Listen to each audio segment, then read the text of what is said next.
Today is August 18, 2024 at gusto ko lang i-share sa'yo right now, my friend, yung isa sa mga realization natin na yung mind natin send electric signals. Ngayon, yung puso naman natin is magnetic, diba? Ngayon, pag pinag-combine mo yun, electric signals and magnetic, magkakaroon tayo ng electromagnetic.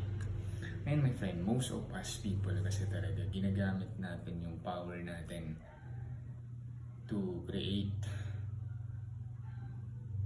not good coincidences sa buhay natin.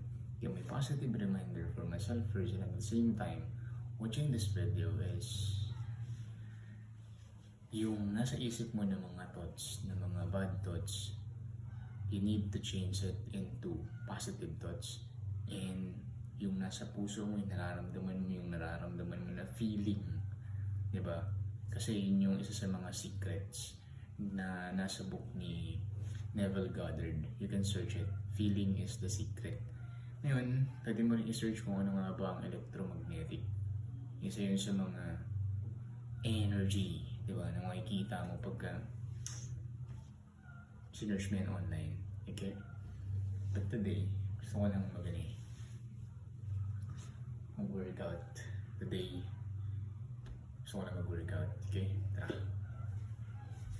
Lagi kong reminder din to sa sarili ko and at the same time to you watching this video, at kung napapakinggan mo na your body has the right over you, my friend.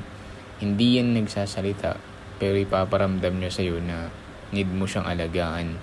Ngayon, my friend, kaya ako naman sinut itong video na to para at the same time i-remind din yung sarili ko na yung body ko may karapatan sa akin, ganun. And syempre kung may karapatan sa akin yung body ko, ang karapatan niya is palakasin ko siya, ganun, diba? Yung mga ancestors kasi natin nung sinaunang panahon, sobrang lalakas nila, diba? Wala pa yung digital era nung time nila. Lagi silang nasa gubat, nag-hunt, diba? Talagang nandun sila sa survival mode. Tsaka confident sila, di sila kinakabahan. Hinahabol nga sila ng mga matitinding mga animals before, mga lions, ganun. Pero yun, na-conquer nila. Peace.